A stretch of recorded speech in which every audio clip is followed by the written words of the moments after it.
A Catholic pastor in Willimantic has now been put on leave amid accusations of child sex abuse. Now, these allegations date back decades in Maryland, but we're also learning about an abuse investigation here in Connecticut. The parish is part of the Diocese of Norwich. You may recall it declared bankruptcy after about 150 survivors filed a lawsuit.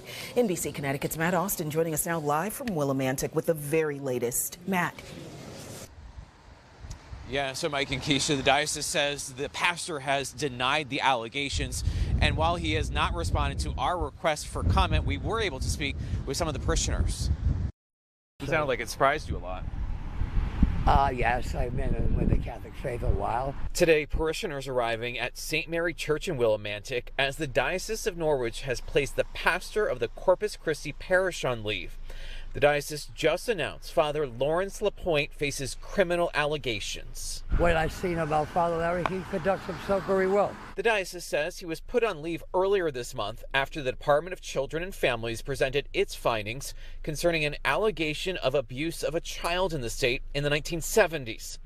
And then last week, the diocese says it learned LaPointe was indicted in Maryland in connection with alleged misconduct also in the 70s.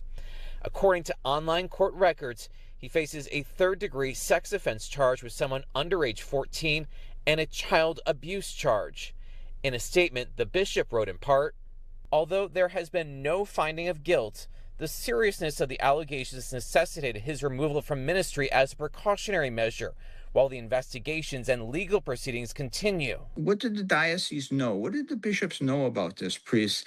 And when? Attorney Mitchell Garabedian represents survivors of sexual abuse, including some who filed a previous lawsuit against the Diocese of Norwich in connection with a school in Deep River.